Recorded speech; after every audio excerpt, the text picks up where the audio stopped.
സംസ്ഥാനത്ത് വൈദ്യുതി സർചാർജ് വീണ്ടും വർദ്ധിക്കും. ഉപഭോഗം വർദ്ധിച്ചതോടെ ഈ മാസം വൈദ്യുതി വാങ്ങാൻ 256 കോടി അധികമായി ചെലവഴിച്ചു.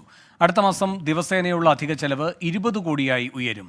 104.63 യൂണിറ്റാണ് ഇന്നലെ ഉപയോഗിച്ചത്. വി എ ഗിരീഷ് തിരുവനന്തപുരത്ത് നിന്ന് കൂടുതൽ വിവരങ്ങളുമായി ചേരുന്നു. ഗിരീഷ്, എന്താണ് ഈ ഉയർന്ന വൈദ്യുതി ഉപഭോഗവുമായി ബന്ധപ്പെട്ട് KSEB ഇപ്പോൾ നൽകുന്ന കണക്കുകൾ?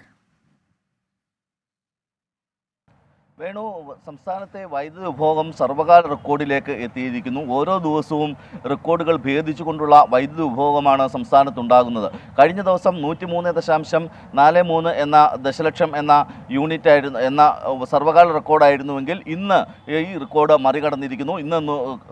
ഇന്നലത്തെ ഉപയോഗം നോക്കുകയാണെങ്കിൽ 104.63 ദശലക്ഷം യൂണിറ്റിലേക്ക് വൈദ്യുതി ഉപഭോഗം എത്തിയിരിക്കുന്നു. ഇത് KSEBയുടെ ചരിത്രത്തിലെ ഏറ്റവും ഉയർന്ന സർവകാല റെക്കോർഡായി ഇത് മാറിയിരിക്കുന്നു. ഇതിനിടയിലാണ് KSEBയെ കൂടി പ്രതിസന്ധിയിലാക്കിക്കൊണ്ട് വൈദ്യുതി ഉപഭോഗം കുതിച്ചുയരുന്നതിനൊപ്പം വൈദ്യുതിയുടെ വിലയും കുതിച്ചുയരുന്ന ഒരു സാഹചര്യം ഉണ്ടാകുന്നത്. ഇപ്പോൾ യൂണിറ്റിന് 12 രൂപ ശരാശരി നൽകിക്കൊണ്ടാണ് വൈദ്യുതി പുറത്തു നിന്നും എത്തിക്കുന്നത്. ഇത് വലിയ തരത്തിലുള്ള പ്രതിസന്ധി KSEBയ്ക്ക് ഉണ്ടാക്കുന്നുണ്ട്. തുടർന്നാണ് സംസ്ഥാനത്ത് വൈദ്യുതി സർചാർജ് കൂടുന്ന ഒരു സാഹചര്യത്തിലേക്ക് എത്തുന്നത്.